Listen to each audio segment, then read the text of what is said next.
नमस्कार दोस्तों, स्वागत है आपका एक बार फिर आपके YouTube चैनल केडी क्लासेस में। सबसे पहले तो आप लोगों को बधाई हो कि चंद्रयान 3 ने सफलतापूर्वक अपना मिशन पूरा कर लिया है और भारत चंद्रयान 3 द्वारा दक्षिणी ध्रुव पर, चंद्रमा के दक्षिणी ध्रुव पर सफलतापूर्वक लैंडिंग करने वाला विश्व का पहला देश बन गया है। तो इसीलिए अब आपके लिए लेकर आया हूँ मैं चंद्रयान 3 से रिलेटेड बहुत ही महत्वपूर्ण प्रश्न। तो सबसे पहले तो मिशन चंद्रयान 3 को कब लॉन्च किया गया, सबसे पहले तो यह जानना होगा कि इसे कब लॉन्च किया गया। यह लॉन्च किया गया था 14 जुलाई 2023 को दिन के दोपहर के 2:35 पर। दूसरा क्वेश्चन है आपका, मिशन चंद्रयान 3 चंद्रमा पर कब पहुंचा। यह पहुंचा 23 अगस्त 2023 को। उसके बाद तीसरा क्वेश्चन है, चंद्रयान 3 को कहाँ से लॉन्च किया गया है। चंद्रयान 3 को लॉन्च किया गया है सतीश धवन अंतरिक्ष केंद्र, यह आपका श्रीहरिकोटा, यह पड़ता है आंध्र प्रदेश में।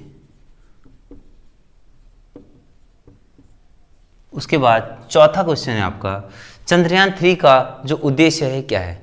चंद्रयान 3 के उद्देश्य सबसे पहले तो यह है कि चंद्रमा की संरचना को अच्छे ढंग से समझना, कि चंद्रयान में सबसे पहले चंद्रयान के द्वारा उसमें एक रोवर है, लैंडर है, जो कि हमें उससे रिलेटेड जो कि संबंधित तथ्य बताएंगे, वहाँ से फुटेज हमें देंगे और चंद्रमा की जो संरचना को जानेंगे कि इसमें क्या है। क्योंकि पहले यह बताया गया था कि चंद्रमा पर पानी की आशंका हो सकती है, इसीलिए चंद्रयान 3 का जो उद्देश्य है चंद्रमा की संरचना को सही से समझना। उसके बाद पांचवा क्वेश्चन है आपका, चंद्रयान 3 को या चंद्रयान 3 चंद्रमा के किस हिस्से पर लॉन्च किया गया है। जैसा कि मैं आपको बता चुका हूँ, मैं यह चंद्रमा के दक्षिणी ध्रुव पर लॉन्च किया गया है और यह पहला भारत ऐसा देश है जो चंद्रमा के दक्षिणी ध्रुव पर लॉन्च करने में सफल हुआ है। उसके बाद चंद्रयान 3 को किस रॉकेट द्वारा लॉन्च किया गया है। चंद्रयान 3 को LVM-3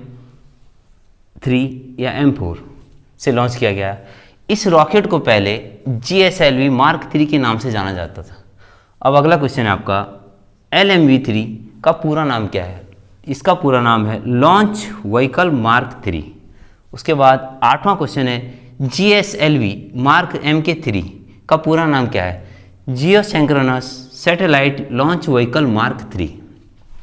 उसके बाद नौवां क्वेश्चन है, चंद्रयान 3 में मॉड्यूल कितने हैं। कितने मॉड्यूल है या कह सकते हैं कितने हिस्से हैं। चंद्रयान 3 के जो 3 हिस्से हैं, सबसे पहले प्रोपल्सन मॉड्यूल, दूसरा आपका लैंडर मॉड्यूल और तीसरा आपका रोवर मॉड्यूल। उसके बाद 10वां क्वेश्चन है, चंद्रयान 3 में कुल जो खर्च कितना है, कुल बजट है इसका 615 करोड़। आगे बढ़ते हैं हम क्वेश्चन नंबर 11 में। क्वेश्चन नंबर 11 में आपका, चंद्रयान 3 में ऑर्बिटर की जगह किसका प्रयोग किया गया है। इसमें ऑर्बिटर की जगह प्रयोग किया गया है स्वदेशी प्रोपल्सन।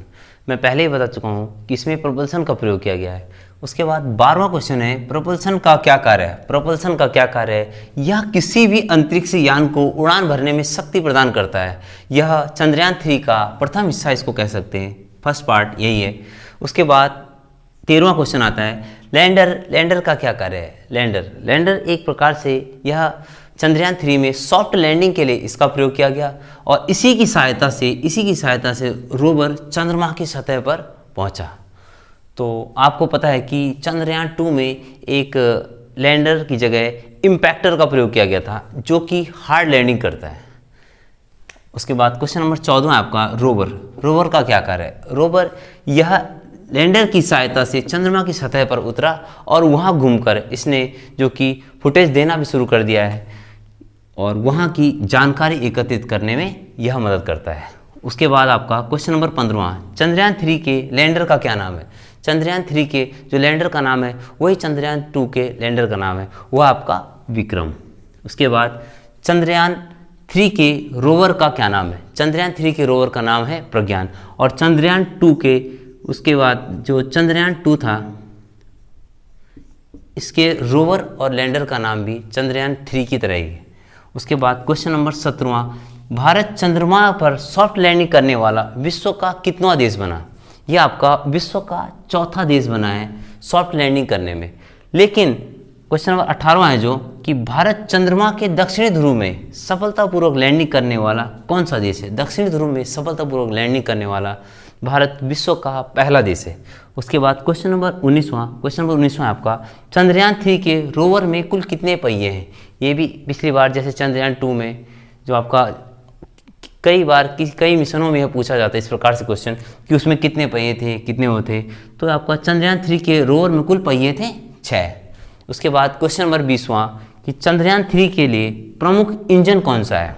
प्रमुख इंजन का नाम है CE-20 क्रायोजेनिक इंजन। उसके बाद बात करेंगे हम क्वेश्चन नंबर 21वां चंद्रयान 3 के लैंडिंग पॉइंट का क्या नाम रखा गया है। यह रखा गया है शिव शक्ति पॉइंट, चंद्रयान 3 के लैंडिंग पॉइंट का नाम।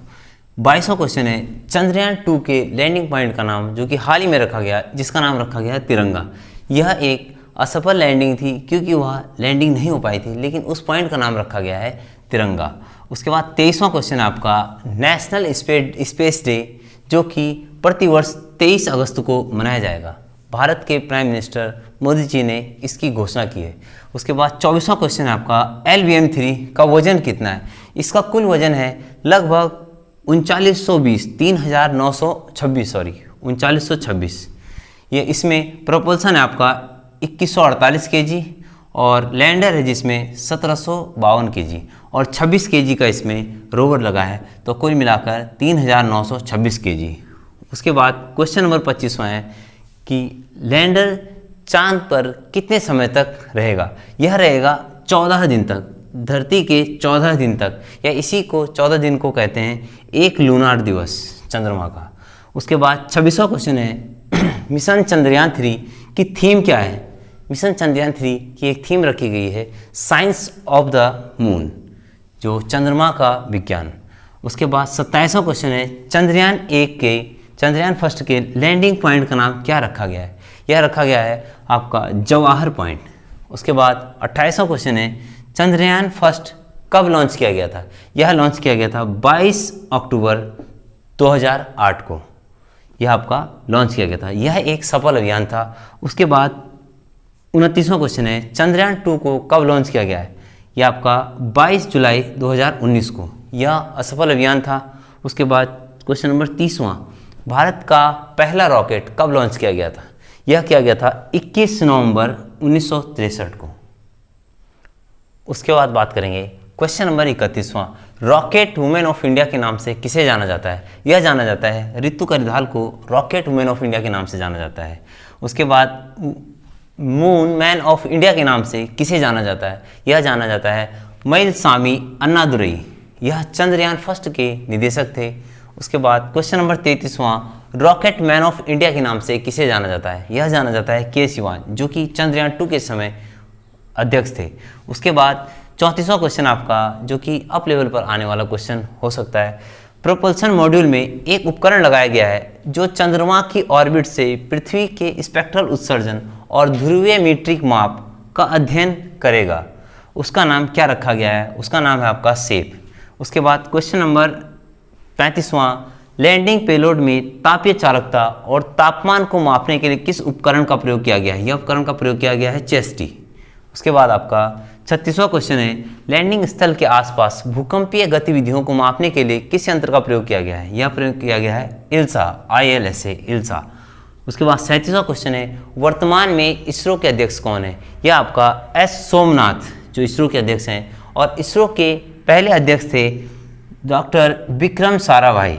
उसके बाद 38वां क्वेश्चन है इसरो की स्थापना कब हुई थी। इसरो की स्थापना हुई थी 15 अगस्त 1969 को इसरो की स्थापना हुई थी। उसके बाद 39वां क्वेश्चन इसरो का मुख्यालय कहाँ है। इसरो का मुख्यालय आपका बेंगलुरु में है, बेंगलुरु कर्नाटक में। उसके बाद 40वां क्वेश्चन है स्पेस सिटी ऑफ इंडिया के नाम से किसे जाना जाता है। यह जाना जाता है बेंगलुरु को। अब यह है चंद्रमा से संबंधित प्रमुख तथ्य।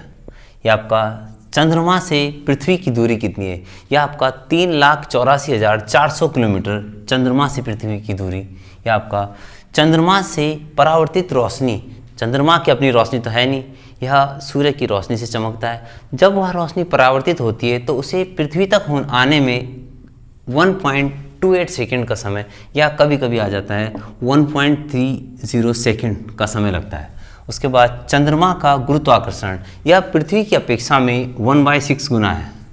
उसके बाद पृथ्वी से चंद्रमा का देखे जाने वाला भाग, कितना प्रतिशत भाग जो पृथ्वी से चंद्रमा का देखा जाता है, वो आपका 59% भाग जो कि पृथ्वी से चंद्रमा का देखा जा सकता है।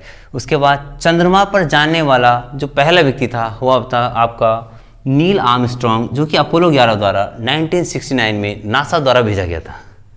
उसके बाद चंद्रयान फर्स्ट से कब संपर्क टूटा था? चंद्रयान फर्स्ट से संपर्क टूटा था ये आपका 28 अगस्त 2009 को।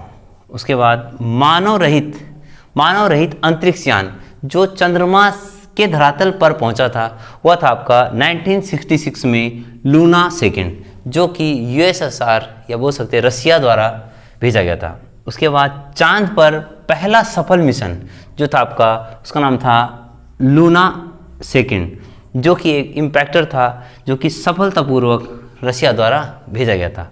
उसके बाद आपका चंद्रमा के अध्ययन को क्या कहा जाता है? चंद्रमा से संबंधित जो भी आपका स्टडी ऑफ मून जो कहलाता है आपका सेलेनोलॉजी। उसके बाद चंद्रमा का व्यास कितना? डायमीटर ऑफ मून ये आपका 3475 किलोमीटर, लगभग 3480 किलोमीटर भी कहीं कहीं पर देखा जा सकता है, लेकिन 3475 किलोमीटर लगभग। उसके बाद चंद्रमा पर सॉफ्ट लैंडिंग कराने वाला पहला देश था वो आपका रसिया था, जो कि उसका लूना था। उसके बाद चांद पर उतरने वाला पहला मिशन जो आपका था पायनियर मिशन, जो कि 1958 में, लेकिन यह एक असफल मिशन था। आपको मैं पहले बता चुका हूँ, चांद पर जो पहला सफल मिशन था वह था आपका लूना 2 इम्पैक्टर, जो कि रसिया द्वारा भेजा गया था। उसके बाद पायनियर मिशन था जो वह एक असफल मिशन रहा था, इसमें ऑर्बिटर भेजा गया था नासा द्वारा। तो धन्यवाद दोस्तों, यह था आपका मिशन चंद्रयान 3 से संबंधित क्वेश्चन और तथ्य। तो आपको अगर वीडियो पसंद आई हो तो वीडियो को लाइक करें, चैनल को सब्सक्राइब करें और कमेंट जरूर करें। धन्यवाद।